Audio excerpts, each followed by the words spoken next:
প্রশ্ন হলো, কলকাতাতেও ছড়িয়ে পাক গুপ্তচর বৃত্তির শাখা। ওয়াকিল তাকে জেরায় একাধিক চাঞ্চল্যকর তথ্য সামনে এসেছে। পাক চর মতিরাম জাটের সঙ্গে তার যোগাযোগ পাওয়া গেছে। 2022 সালেও পাঞ্জাবের গুপ্তচর মামলায় উঠে আসে ওয়াকিলের নাম।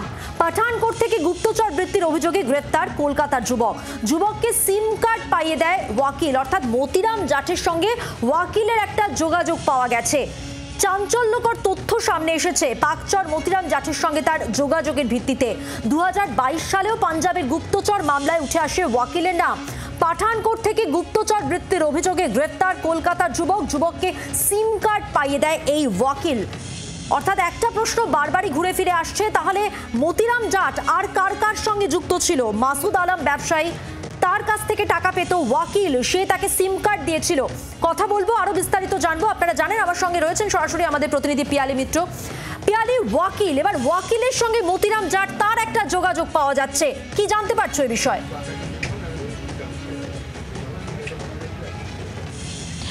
দেখো, তুমি জানো যে গত শনিবার দিনকে দেশ জুড়ে 8টা রাজ্যে 15টা জায়গাতে মূলত পাকিস্তানি অপারেটরদের সঙ্গে যোগাযোগ রয়েছে এই রকম লোকদের ঠিকানা, বিশেষ করে যারা পাক গুপ্তচরদের আর্থিক সহায়তা দেয় বা আর্থিক সহায়তা করে সেই রকম লোকেদের ঠিকানাতে তারা অ্যাড্রেস, তারা ছাপা দেয়, তারা অভিযান চালায়।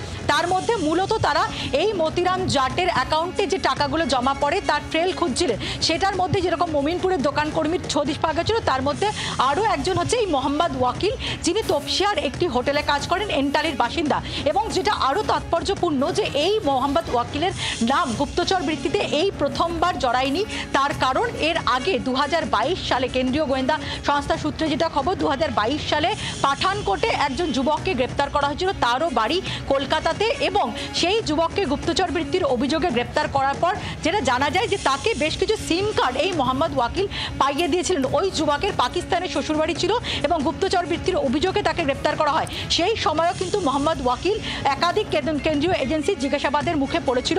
সেই সময় তিনি দাবি করেছিলেন যে এই তার বন্ধু যে কোনো রকম এই ধরনের গুপ্তচর বৃত্তির সঙ্গে যুক্ত তিনি জানতেন না, শুধুমাত্র সহযোগিতা করা বন্ধু হিসাবে সেই হিসাবে তিনি করেছিলেন। কিন্তু এবার আবার মতিরাম জাটের সঙ্গে তার যোগ পাওয়া গেল।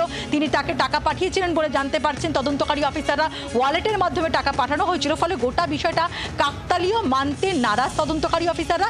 সেই কারণেই এনআইএর পাশাপাশি একাধিক কেন্দ্রীয় এজেন্সি দফায় দফায় জিজ্ঞাসাবাদ চালাচ্ছেন এই মোহাম্মদ ওয়াকিলকে।